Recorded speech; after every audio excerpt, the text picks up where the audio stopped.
Under the shadow of Big Ben lies London, England, where the heritage of the past has been successfully wedded to the achievements of the present. Age cannot wither her, nor custom stale her infinite variety.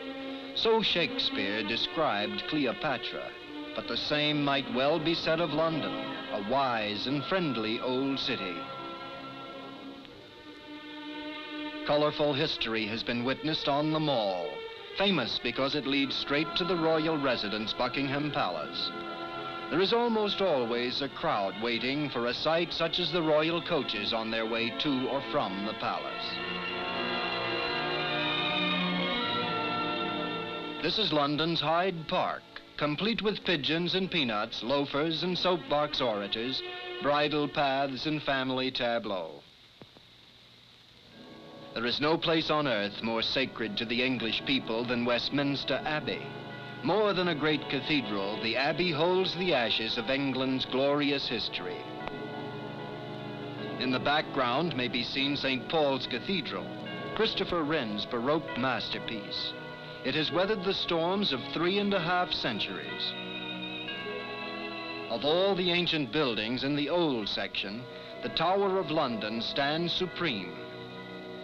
That's a beefeater, a tower guard who enthralls his audience with tales of the tower's history. Stratford-on-Avon, birthplace of William Shakespeare. Down these streets, hundreds of thousands of persons come to do honor to the world's great poetic genius. A quiet and gracious little town whose central square is typical of the charm of most small English villages.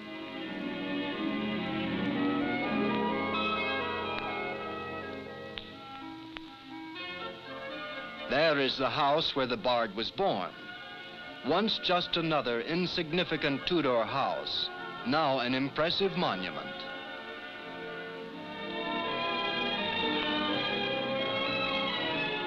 Through the village runs the lazy flowing Avon. It is easy to imagine the young Shakespeare fishing here, or to picture him knocking on the door of Anne Hathaway's quaint cottage and visiting his lady love. He married in haste and perhaps repented at leisure, but no matter, courtship is a tender interlude in any century. Surely they once strolled these same village lanes so well trodden today by eager visitors. Much of the village's attraction is due to the half-timbered Tudor houses. There across the street stands the delightful girlhood home of Catherine Rogers, mother of John Howard, founder of the university. And on the banks of the Avon, Holy Trinity Church, where Shakespeare was baptized and buried. Wherever you turn in Stratford, you'll find mementos of William Shakespeare. Within a radius of about 50 miles are the so-called Shakespearean villages, places the poet knew and visited, delightful with their thatched-roofed houses. From these towns came many of America's first settlers, among them George Washington's people. Benjamin Franklin's folks, too, lived not very far away. Foursquare and majestic near Stratford stands the most imposing medieval castle in England, Warwick. Dating from the 14th century, the castle is teeming with historical ghosts. Queen Elizabeth used to ride through the castle gates to see her best beau, the Earl of Leicester. Warwick Castle revives memories of picturesque heroes, court gallants, and crinolined ladies, as well as of wars, feuds, cruelty, and intrigue. How exciting the names on the road sign read: Stow-on-the-Wold, Evesham, Broadway. This is the very heart of the Cotswold Hills, favorite English holiday spot. Some of the loveliest country in England is found in this soft green region. This is traditional England too, her beautifully peaceful countryside. Whether one strolls through quiet villages or stands atop rolling hills, he cannot but be impressed by this nation of empire builders, the home of the Industrial Revolution. Lorna Doone. The setting for this flaming novel was the wild moorland of Exmoor in southwest England, which Blackmore described as a deep green valley carved from out of the mountains in a perfect oval with a fence of sheer rock. The tiny town of Orr is down here too. The village parson on his Exmoor pony rides back to his church to point out the very window through which Carver Doone shot Lorna. A little river glided out from underground with its soft, dark babble and fell into the valley.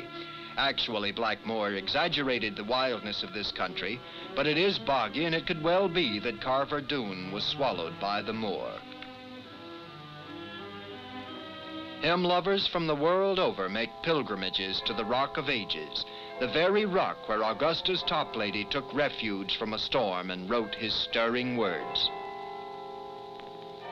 From the country town of Glastonbury, it is only a short distance to the remains of what is believed to be the first Christian church in England.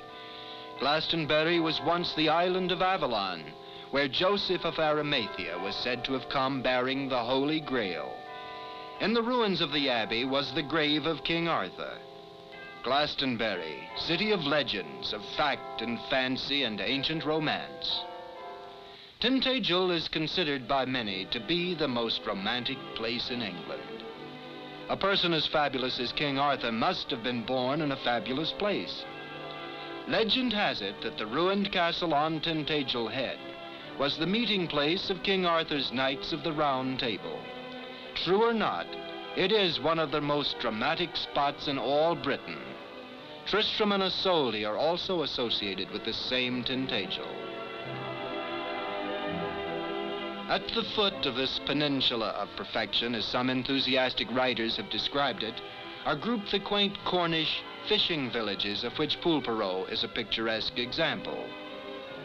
On a quiet Sunday, the fishermen enjoy their day of rest, while the local artists clean their brushes and study their latest artistic creations. Houses here have been hewn out of the granite of the wild and rocky coast. Completely different from the thatched-roofed clusters of the Shakespearean towns, but typically English and equally picturesque. No wonder the artists have settled down alongside the hard-working fishermen.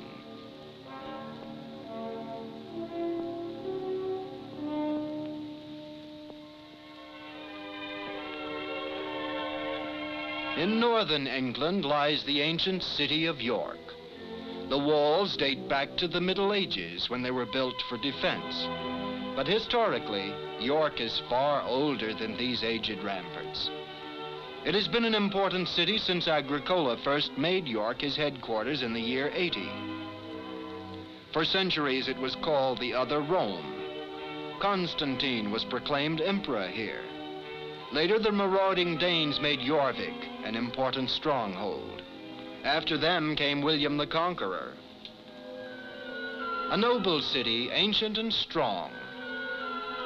York's famous cathedral is one of the 2 or 3 finest in England, a classic example of British Gothic. York Minster, as the English call it, is known particularly for its incredible wealth of early glass. 3/4 of all the 14th century glass in England is here in the Minster, and experts recognize it as the finest stained glass in the country. Twice in the 20th century, the glass has been carefully removed to avoid the damage of bombs. Artisans were still at work restoring the 200,000 masterpieces of glass. High in the tower hangs Great Peter, the biggest bell in England.